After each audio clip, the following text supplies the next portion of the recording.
मोहम्मद सल्लल्लाहु अलैहि वसल्लम का जिक्र कई जगह वेद में, अथर्ववेद किताब नंबर 20 पाठ नंबर 21 मंत्र नंबर 6 में है। मोहम्मद सल्लल्लाहु अलैहि वसल्लम का जिक्र भविष्यवाणी अथर्ववेद किताब नंबर 20 पाठ नंबर 21 मंत्र नंबर 7 में भी है। मोहम्मद सल्लल्लाहु अलैहि वसल्लम का जिक्र ऋग्वेद किताब नंबर 1 पाठ नंबर 53 मंत्र नंबर 9 में भी है। कई जगह है। मोहम्मद सल्लल्लाहु अलैहि वसल्लम का जिक्र सामवेद में भी है। सामवेद अग्नि मंत्र नंबर 64, इसमें लिखा है कि ये ऋषि अपने माँ का दूध नहीं पिएगा। हम जानते हैं मोहम्मद सल्लल्लाहु अलैहि वसल्लम अपने माँ का दूध उन्होंने नहीं पिया, बीवी हलीमा का पिया। मोहम्मद सल्लल्लाहु अलैहि वसल्लम का जिक्र अहमद जैसे, अहमद मानी जो आदमी तारीफ करता है अल्लाह की, भगवान की, खुदा की, उसे कहते हैं अहमद। और अहमद मोहम्मद सल्लल्लाहु अलैहि वसल्लम का दूसरा नाम था। हिंदू धर्म की किताबों में मोहम्मद सल्लल्लाहु अलैहि वसल्लम की भविष्यवाणी अहमद नाम से कई जगह में है। सामवेद उत्तरचिक मंत्रा नंबर 1500, सामवेद इंद्रा भाग नंबर 2 मंत्रा नंबर 152, यजुर्वेद पाठ नंबर 31 मंत्रा नंबर 18 में जिक्र आता है मोहम्मद सल्लल्लाहु अलैहि वसल्लम का अहमद जैसे। ऋग्वेद किताब नंबर 8 पाठ नंबर 6 मंत्रा नंबर 10 में आता है। अथर्ववेद किताब नंबर 8 पाठ नंबर 5 मंत्र नंबर 16 में।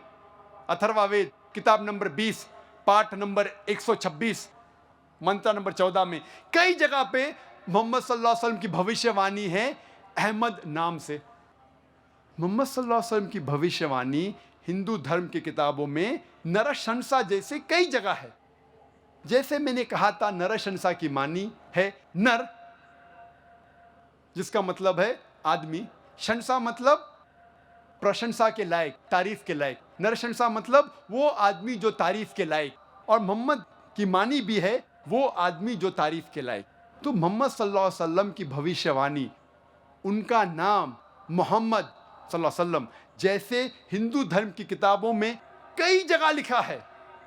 ऋग्वेद किताब नंबर 1 पाठ नंबर 13 मंत्र नंबर 3, ऋग्वेद किताब नंबर 1 पाठ नंबर 18 मंत्र नंबर 9, ऋग्वेद किताब नंबर 1 पाठ नंबर 106 मंत्र नंबर 4, ऋग्वेद किताब नंबर 1 पाठ नंबर 142 मंत्र नंबर 3, ऋग्वेद किताब नंबर 2 पाठ नंबर 3 मंत्र नंबर 2, ऋग्वेद किताब नंबर 5 पाठ नंबर 5 मंत्र नंबर 2, ऋग्वेद किताब नंबर 7 पाठ नंबर 2 मंत्र नंबर 2, ऋग्वेद किताब नंबर 10 पाठ नंबर 64 मंत्र नंबर 3, ऋग्वेद किताब नंबर 10 पाठ नंबर 182 182 मंत्र नंबर 2, यजुर्वेद पाठ नंबर 20 मंत्र नंबर 37, यजुर्वेद पाठ नंबर 20 मंत्र नंबर 57, यजुर्वेद पाठ नंबर 21 मंत्र नंबर 31, यजुर्वेद पाठ नंबर 21 मंत्र नंबर 55,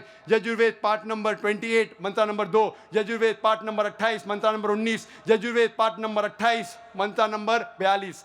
कई जगह पे लिखा हुआ है मोहम्मद सल्लल्लाहु अलैहि वसल्लम की भविष्यवाणी नरशंसा जैसे। सिर्फ हवाले अगर मैं देने लगूंगा तो अल्हम्दुलिल्लाह अल्हम्दुलिल्लाह सुम्मा अल्हम्दुलिल्लाह, सिर्फ हवाले देने लगूंगा सैकड़ों हवाले हैं। और सिर्फ हम भविष्यवाणी मोहम्मद सल्लल्लाहु अलैहि वसल्लम की जिक्र करेंगे हिंदू धर्म की किताबों में तो सारा दिन भी कम लगेगा। और मैंने एक तकरीर की, मोहम्मद सल्लल्लाहु अलैहि वसल्लम का जिक्र, मोहम्मद सल्लल्लाहु अलैहि वसल्लम की भविष्यवाणी हिंदू धर्म की किताबों में, वो कसट अगर आप देखेंगे उसके अंदर और तफसील से बात किया हूँ। मैं पूरी बात नहीं किया, तकरीर इतनी लंबी नहीं हो सकती, लेकिन और तफसील से बात किया हूँ।